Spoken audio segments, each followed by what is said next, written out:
தந்தை, மகன், தூய ஆவியாரின் பெயராலே ஆமென். இயேசு கிறிஸ்துவின் அன்புமிக்க சகோதர சகோதரிகளை உங்கள் அனைவருக்கும் கிறிஸ்து இயேசுவின் அன்புகளது வணக்கத்தை தெரிவித்துக் கொள்கின்றேன்.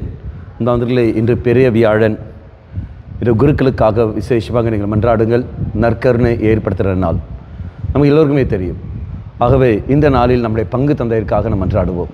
எல்லா குருக்களுக்காக மன்றாடுவோம். இயேசு கிறிஸ்துவை பிரதிபலிக்கின்ற ஓரோ மகனாக அவர்கள் மாறுவதற்காக மன்றாடுவோம்.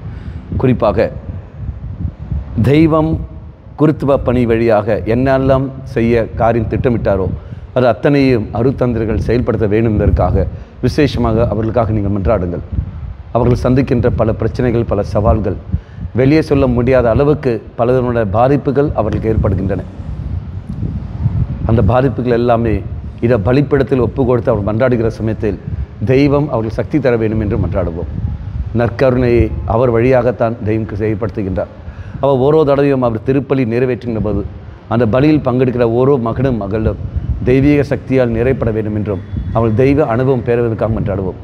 குறிப்பாக இன்று நற்செய்தி வாசலில் 13ஆம் அதிகாரத்தில் வாசிக்கின்றோம். 1 முதல் 15 உள்ள திருவாக்கியங்களில் குறிப்பாக 14, 15 நான் செய்தது போல நீங்களும் செய்யுமாறு நான் உங்களுக்கு முன்மாதிரி காட்டினேன். இயேசு மன்னிப்பு கொடுத்தார். அதே போல் மன்னிப்பு கேட்பதும் மன்னிப்பு கொடுப்பதும் அது நம்முடைய வாழ்க்கையிலும் குருத்துவ வாழ்க்கையிலும் மற்றவருடைய வாழ்க்கையிலும் எல்லா மனிதருடைய வாழ்க்கையிலும் இருக்கும்படி செய்வோம். நான் வாசிக்கிறோம் இல்லையா, இயேசுன வார்த்தை, நீங்கள் என்னை ஆண்டவரிடம் போதகர் என்று சொல்கிறீர்கள். உண்மைத்தான், நான் ஆண்டவர் தான், போதகர் தான்.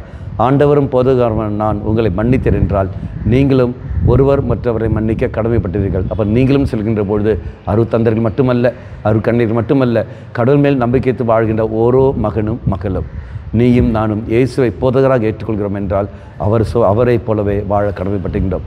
மன்னிப்போம், மன்னிப்பு கேட்போம், மன்னிப்பு கொடுப்போம். கண்களை மூடிக்கொள்ளுங்கள். நல்லவனாய தெய்வமே, இதோ நல்ல ஒரு அழைத்தல் வாழ்க்கை நீ தந்திருக்கின்றேன். குருத்துவ பணியை நீர் எங்களுக்கு தந்திருக்கின்றேன். அந்த குருத்துவம் வழியாகவே இந்த உலகத்திற்கு உன்னை கொடுப்பதற்காக நற்கருணை வழியாக நீ தம்மை கடந்து வருகின்றேன்.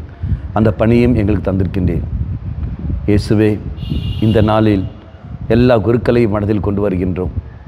அதே மாதிரி ஓரோ குருவும் திருப்பலி நிறைவேற்றுகின்ற சமயத்தில் அவர்கள் அத்தனை பேரும் இப்போ தெய்வ அனுபவம் பெற்ற மக்களாகவும் பங்கெடுக்கின்ற ஓரோ மகனும் மகளும் அந்த அனுபவத்தை பெறுகின்ற மக்களாகவும் மாற நீரே எங்களுக்கு துணை புரியும்.